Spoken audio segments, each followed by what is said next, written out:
नमस्कार। प्रादेशिक समाचार के साथ मैं पूनम करकेट्टा।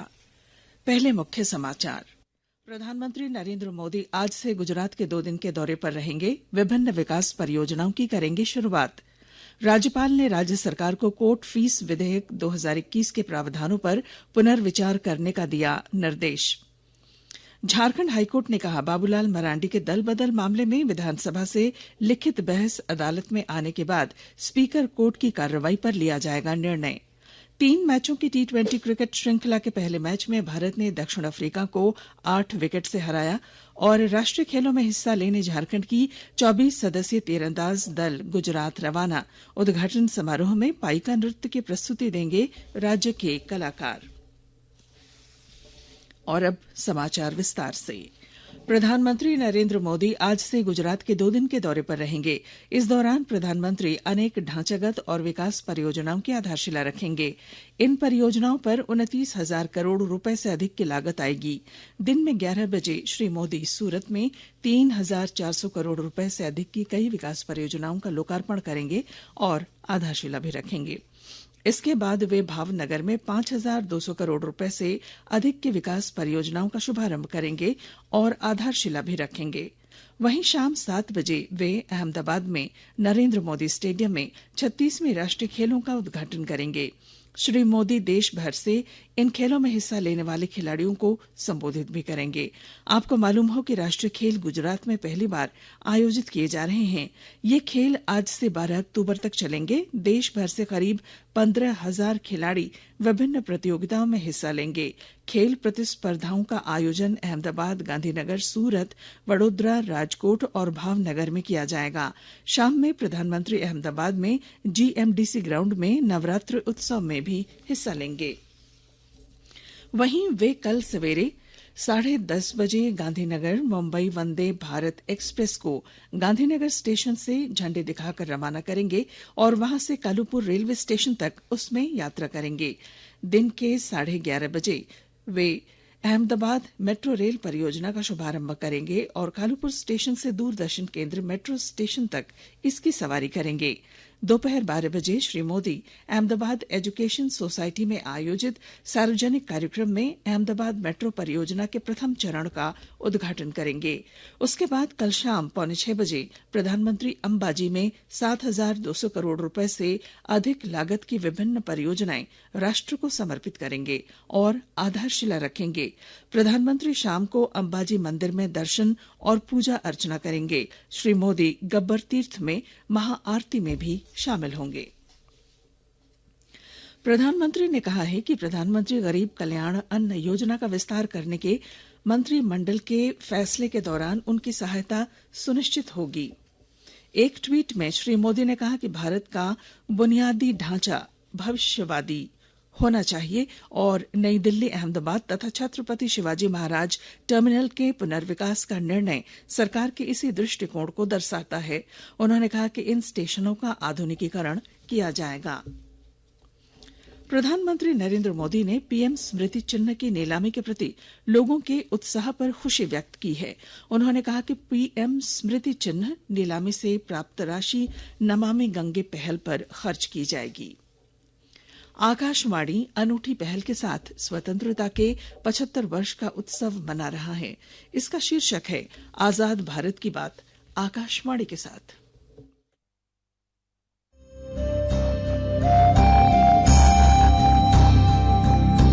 आजाद भारत की बात आकाशवाणी के साथ। स्वतंत्रता के 75 वर्ष का उत्सव, जीवंत यात्रा की स्मृतियां, स्वतंत्र भारत की उपलब्धियां और कुछ रोमांचक पल। तो आप भी जुड़िए और सुनना न भूलें। 15 अगस्त से प्रतिदिन हमारे FM गोल्ड 100.1 और दूसरे चैनलों पर आजाद भारत की बात आकाशवाणी के साथ।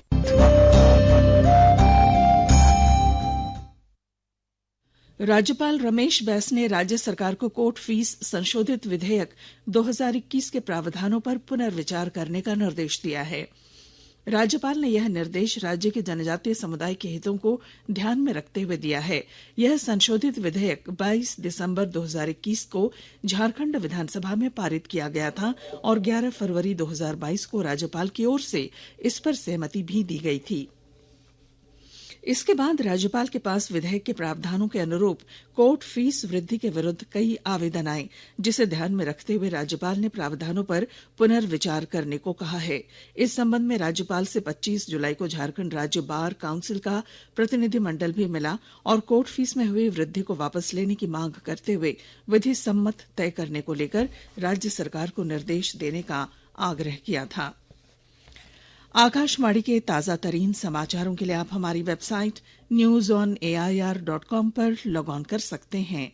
ताजा समाचार Twitter handle @AIR news alerts और Facebook page All India Radio news पर भी उपलब्ध है। आप प्रादेशिक समाचार एकांश के ट्विटर हैंडल @AIR News_Ranchi और फेसबुक, इंस्टाग्राम पेज तथा YouTube channel AIR news Ranchi पर भी हमारे बुलेटिन सुन सकते हैं। प्रादेशिक समाचार आप आकाशवाणी रांची से सुन रहे हैं और अब पेश हैं कोरोना से बचाव के कुछ संदेश।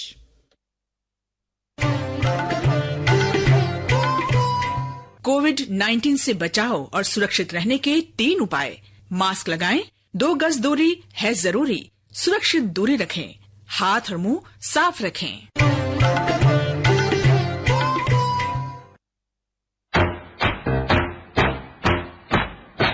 चलो मिलकर एक शुरुआत करें, चलो एक फैसला आज करें, मास्क नहीं तो टोकेंगे, कोरोना को रोकेंगे, चलो इस वादा करते हैं, चलो इस वादा करते हैं, मास्क नहीं तो टोकेंगे, कोरोना को रोकेंगे। भारत सरकार द्वारा जनहित में जारी। दल बदल मामले में भाजपा विधायक दल के नेता बाबूलाल की याचिका पर कल हाईकोर्ट में न्यायाधीश राजेश शंकर की अदालत में सुनवाई हुई। अदालत ने सुनवाई के दौरान कहा कि विधानसभा की ओर से लिखित बहस आने के बाद स्पीकर कोर्ट की कार्रवाई पर निर्णय लिया जाएगा। अगली सुनवाई 13 अक्टूबर को होगी। तब तक हाईकोर्ट ने विधानसभा की ओर से लिखित बहस कोर्ट में जमा करने का निर्देश दिया है। बता दें कि बाबूलाल की ओर से दाखिल रिट याचिका में कहा गया है कि दल बदल मामले में झारखंड विधानसभा के स्पीकर कोर्ट में नियम अनुसार सुनवाई नहीं हुई है। न्यायाधिकरण ने उनकी गवाही और बहस सुने बिना ही केस को जजमेंट पर रख दिया है। विधानसभा चुनाव 2019 में बाबूलाल मरांडी ने झारखंड विकास मोर्चा की टिकट पर चुनाव जीता था। बाद में उन्होंने पार्टी का विलय भाजपा में कर दिया। इस मामले में स्पीकर दल बदल कानून के तहत सुनवाई कर रहे हैं। देवघर एयरपोर्ट में सूर्यास्त के बाद विमान टेक ऑफ कराने के आरोपी गोड्डा सांसद निशिकांत दुबे, उनके पुत्र कनिष्क कांत दुबे और महिकांत दुबे तथा भाजपा सांसद मनोज तिवारी की ओर से दायर याचिका पर कल झारखंड हाईकोर्ट में सुनवाई हुई। अदालत ने सभी को अंतरिम राहत देते हुए उनके खिलाफ पीड़क कार्रवाई पर रोक लगा दी है। देवघर एयरपोर्ट निदेशक संदीप ढींगरा को भी कोर्ट से अंतरिम राहत मिली है। अदालत ने मामले में देवघर डीसी, जांच अधिकारी और एयरपोर्ट सुरक्षा अधिकारी डीएसपी को नोटिस जारी कर जवाब मांगा है। अदालत ने मामले में सभी को 4 सप्ताह में जवाब दाखिल करने का निर्देश दिया है। मामले में अगली सुनवाई 23 नवंबर को होगी। सिमडेगा जिले में कोलेबिरा पुलिस ने नाबालिग आदिवासी युवती से दुष्कर्म के 3 आरोपियों को गिरफ्तार कर लिया है। इनमें अवकाश टेटे, अमन डुंगडुंग, रोहित कुल्लू शामिल हैं। मामले पर कोलेबिरा थाने में पोक्सो एक्ट का मामला दर्ज करते हुए सभी आरोपियों को जेल भेज दिया गया। साहिबगंज जिले में राज्य बागवानी मिशन योजना और उद्यान विकास योजना के लाभुक किसानों को 5 दिवसीय उद्यानिकी प्रशिक्षण दिया जा रहा है। विस्तृत जानकारी दे रहे हैं हमारे संवाददाता। राज्य बागवानी मिशन योजना एवं उद्यान विकास योजना वित्तीय वर्ष 2021-22 के लाभुकों को 5 दिवसीय उद्यानिकी प्रशिक्षण कार्यक्रम के अंतर्गत साहिबगंज जिले के सभी 9 प्रखंडों के किसानों को प्रशिक्षण दिया जा रहा है। इस कार्यक्रम का उद्देश्य आत्मनिर्भर महिला किसान पखवाड़ा के अंतर्गत सब्जी, फूल और फलों के बाग की खेती को बढ़ावा देना है। साहिबगंज के उद्यान पदाधिकारी अमितेश रंजन ने बताया कि जिले में जैविक और उन्नत प्रभेद के साथ आदिम जनजाति महिला कृषकों की आय को बढ़ाने के उद्देश्य से इनको प्रशिक्षित किया जा रहा है। इसमें केला की G9 प्रभेद को उद्यान विभाग द्वारा टिश्यू कल्चर से प्रयोगशाला में ही तैयार किया गया है, जो किसान की आय को दुगना करने में सहायक होगा। अभी तक जिले में कुल 685 महिला किसानों को प्रशिक्षण दिया जा चुका है। आदिवासी कृषक महिला परिषद रांची और केपी के साहिबगंज के सहयोग से इन्हें प्रशिक्षित कर स्वावलंबी बनाया जाएगा। आनंद कुमार ओझा, आकाशवाणी समाचार, साहिबगंज। और अब क्रिकेट। भारत ने 3 मैचों की T20 क्रिकेट श्रृंखला के पहले मैच में दक्षिण अफ्रीका को 8 विकेट से हरा दिया है। कल रात तिरुवनंतपुरम के ग्रीन फील्ड अंतर्राष्ट्रीय स्टेडियम में भारत ने 107 रनों का लक्ष्य 16 ओवर और 4 गेंदों में केवल 2 विकेट खोकर हासिल कर लिया। दक्षिण अफ्रीका ने पहले बल्लेबाजी करते हुए निर्धारित 20 ओवर में 8 विकेट पर 106 रन बनाए। अर्शदीप सिंह को प्लेयर ऑफ द मैच घोषित किया गया। श्रृंखला का दूसरा मैच 2 अक्टूबर को गुवाहाटी के बरसापाड़ा में खेला जाएगा। गुजरात में आज से 36वां राष्ट्रीय खेल शुरू हो रहा है। प्रतियोगिता 12 अक्टूबर तक चलेगी। झारखंड की तीरंदाजी टीम राष्ट्रीय खेल में भाग लेने के लिए कल गुजरात रवाना हुई। टीम में 24 सदस्य शामिल हैं। केंद्रीय मंत्री सह भारतीय तीरंदाजी संघ के अध्यक्ष अर्जुन मुंडा राज्य के खिलाड़ियों को उनके बेहतर प्रदर्शन के लिए उन्होंने शुभकामनाएं दी हैं। आपको बता दें कि नेशनल गेम्स के तीरंदाजी प्रतियोगिता में सरायकेला खरसावां जिले के 2 तीरंदाज भाग लेंगे। विनोद स्वासिका रिकर्व राउंड में तथा अनिल लोहार इंडियन राउंड में झारखंड तीरंदाजी टीम में शामिल किए गए हैं। अनिल लोहार 2019 में सीनियर नेशनल आर्चरी और स्कूल नेशनल आर्चरी चैंपियनशिप में स्वर्ण पदक जीत चुके हैं। गुजरात के अहमदाबाद में आज 36वें राष्ट्रीय खेल के उद्घाटन समारोह में कला कुंज ग्रुप मनातू कमड़े रांची के कलाकार झारखंड का लोकप्रिय नृत्य पाइका प्रस्तुत करेंगे। कला कुंज ग्रुप के सदस्य संदीप ठाकुर की अगुवाई में अहमदाबाद पहुंच चुकी है। ग्रुप लीडर दीन बंधु ठाकुर ने बताया कि झारखंड की संस्कृति को प्रदर्शित करने का यह एक सुनहरा अवसर है। मौसम विभाग ने 4 अक्टूबर तक हल्की से मध्यम बारिश का अनुमान जताया है। विभाग के पूर्वानुमान के अनुसार 29 और 30 सितंबर को झारखंड में कुछ स्थानों पर हल्के से मध्यम दर्जे की बारिश हो सकती है। वहीं 1 अक्टूबर को राज्य में कुछ स्थानों पर हल्के से मध्यम दर्जे की बारिश की संभावना है, जबकि 2 अक्टूबर को राज्य में कई स्थानों पर हल्के से मध्यम दर्जे की बारिश के आसार हैं। वहीं 3 अक्टूबर और 4 अक्टूबर को राज्य में लगभग सभी स्थानों पर हल्के से मध्यम दर्जे की वर्षा की प्रबल संभावना है और इस दौरान वज्रपात की भी आशंका जाहिर की गई है। और अब अखबारों की सुर्खियां। राज्य से प्रकाशित होने वाले लगभग सभी अखबारों ने रांची में सौहार्द बिगाड़ने की कोशिश की खबर को पहले पन्ने पर प्रकाशित किया है। इसके अलावा इन खबरों को भी प्राथमिकता दी गई है।